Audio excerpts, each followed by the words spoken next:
Hey everyone, Trevor Van Winkle with VUE Productions, and welcome to this month's edition of the review. Today we're going to take a look behind the scenes at how we made Breaker, as well as announce what films will be coming from VUE over the next 3 months. So, sit down, strap yourselves in, and keep your hands and arms inside the vehicle at all times. Thank you, and have a nice day. Titles, please. Thank you. Yeah, I got it. Please, just roll.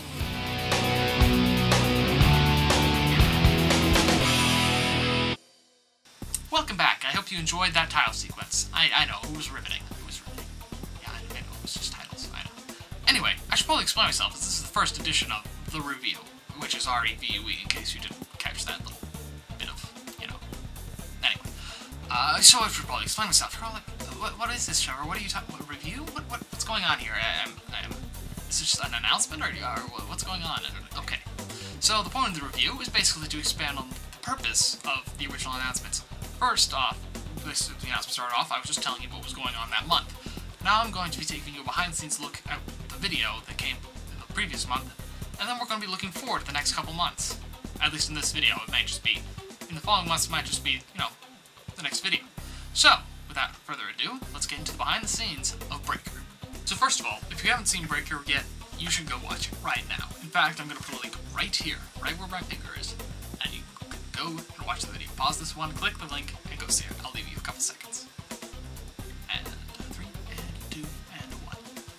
So, if you just watched it, or you watched it beforehand, yeah, it's pretty good, huh? Yeah? So, the idea for Breaker first came to me a little bit after Town of Glory went live when we were visiting family down in Mammoth Lakes, California.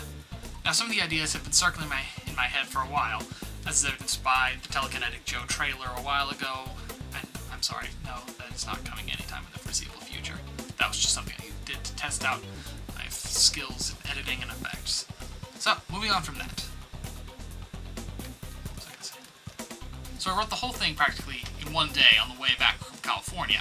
It was a very fast write, primarily because I had so much inspiration from other films of similar nature that I had seen.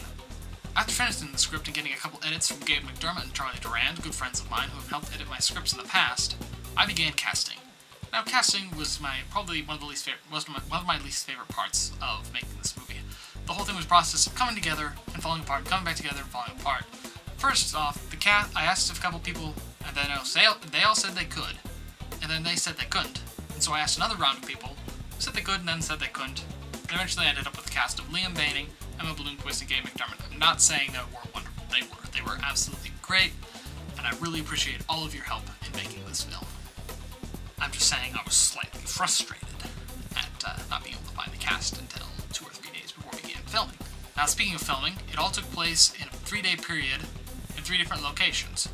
My house, our family friends, the Williams house, and our church where my dad is the youth pastor. That all went off without a hitch, thanks to great cooperation from all the actors and great help from all of them in the behind-the-camera stuff as well. The only thing that did not go well was the dialogue scene in the very middle. First off, it was 3 pages long, and that was about 1.5 pages too long for Liam. Actually, it was probably more like 2 pages too long for Liam. It was a lot of dialogue, it was difficult dialogue, it was explaining and creating a world that did not exist, and thus it was hard for him to get out. But eventually we did, only to figure out that the audio was terrible. So we had to do some ADR, which is kind of evident in the final film, but eventually we ended up with something that worked. You understood the dialogue, and you could hear it over the wind. I mean, that's the sound the wind makes when it's blown directly into a microphone. So, moving on from that, the film was completed in 3 days, mostly on schedule. We had to shuffle a couple things, and we finished late on the 3rd day, but that was fine because we got great lighting for the final scene, which I was really hoping to get a good shots in that final scene where he's standing on the hilltop, looks down, teleports. Sun setting is hard to get bad light. So, moving on to post-production. After we brought all the footage in, I began doing color correction. I did my color correction in After Effects, and I was kind of stupid about it because I hadn't done it in there before. I took each shot, did the color correction, and exported it, whereas I should have edited the whole movie, brought that movie into After Effects, and then done all the color correction and effects. However, it worked, but it was time-consuming and at times quite frustrating. But that's, it's not a big deal. So, now talking about some of the effects we did. But first off, the lightning effect. This is one of the most striking effects in the film, perhaps only second to the teleporting effect. To create this, I used mostly the same process I used in the visual effects test.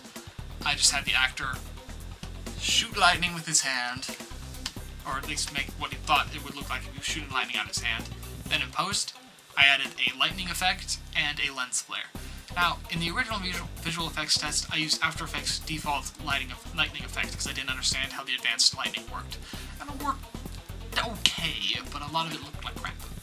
So, I figured out how to use the advanced lightning to get a better looking effect, added a glow effect to match the colors of my scene. For the lens flare, I used the optical flares plugin from VUE Copilot, which created a much better effect. Then I changed the lightning layers blending mode to add to make it look more realistic and lightning-like, and then it was done. I had to track the position of a hand frame by frame. I didn't know how to do that in motion tracking, and so then it ended up with something that looks like this.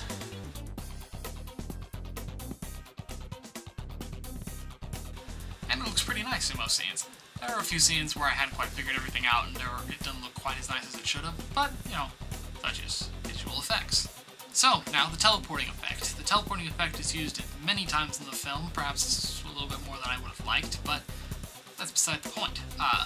To create that, I simply took a clean plate of whatever background the actor would be standing in front of, then had the actor go into the scene, and just jump to create a sense of falling after he teleports.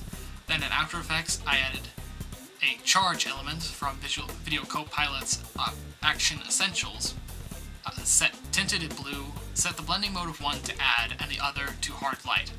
Then I staggered them by a couple frames to create a double explosion. This created a nice effect of a two-stage kind of teleporting in.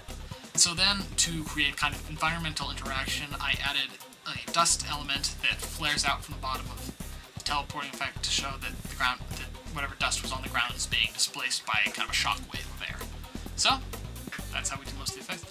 There are a couple other effects. The invisibility effect is very similar to the teleporting effect, except rather than having him jump in and just have it cut, I had him just stand there in front of a clean plate and then gradually faded him in, and added a blue tint, which faded away after a little bit of time. Then, I think those are most of the effects. And for most of the other effects, they're fairly simple. You can probably imagine how I did them, now that you know how I did the other effects. So now, enough talking about Breaker. Now you get to learn what we're going to be doing over the next 3 months. And it's going to be a busy 3 months, considering that school has started and I'm going to have to fit it into my already busy school schedule. So, first off, this month, I know I left it open to a second part for Breaker, but that will not be coming quite yet. This month's video is a reboot of an old character. Now, I'm going to show you a hat you probably recognize. Now, this has been in, so far, all of the VUE Originals. It was in Town of Glory as the Marshal's hat. It was in Breaker as Alex's hat. And it's been in a bunch of other videos, and I don't want to list them here. Now you may be asking yourself, what on earth does this hat have to do with the premise of this month's video? It's quite simple. That hat was the premise of some of my older videos. Now, back in the day, when I was first given a camera and I first decided, hey, I want to make some shorts. Put some story to them. Because before that, I had only taken my dad's old high-8 camera and messed around with it and made people appear and disappear by starting and stopping the camera. So, the original videos were mostly focused on a character named Mississippi Joe. As you might guess by the hat and the name, he was mostly inspired by Indiana Jones, kind of a young Indiana Jones type character. So that's how he started. He was just an adventurer who went on adventures and found artifacts and shot at bad guys and did that kind of thing. And it was fun. It was a while ago. So this month, Mississippi Joe will be making his return. I have tried to reboot the character over the years with an idea for a longer short film called Mississippi Joe and the Quest for the Holy Lance. And again, after I lost those files when my computer crashed, as Mississippi Joe. He's evolved over the years, he's become a little bit more of a complex character, and eventually he's going to become what you're going to see this month. So, it's more of a straightforward action thriller than some of my other videos. Like, it's less complex than Breaker, and it's less emotional than Town of Glory. But I'm trying to hone some of my skills in visual storytelling in terms of camera angle and the way I tell the story, using those kind of things. Also, I'm trying to learn how to do better action sequences. And this is the point of all these videos, to figure out what I don't do well, and then cater to that by making a video that will teach me how to do it better. That was one of the reasons behind Breaker. I thought the story in Town of Glory was a little weak, and so I made a much stronger story and created a whole universe in Breaker. However, some of the action sequences in that were too short because I didn't realize how fast-paced the combat would be, and I wasn't able to do as much visual storytelling, and some of the angles were a little bit off in my opinion.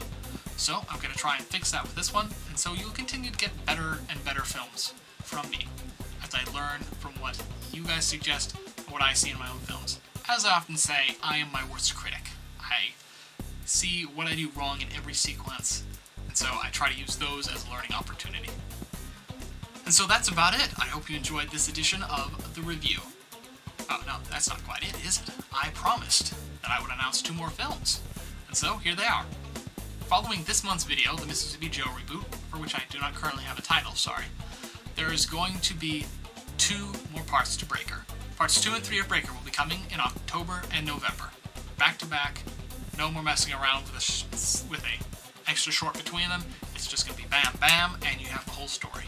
So, I hope to see you later this month with Mississippi Joe, and in the next few months with the continuation and conclusion of Breaker. So, we have reached the end of this episode of the review. I hope you enjoy it. There will be one of these every month to talk about the video that we just made, and the video that is coming up.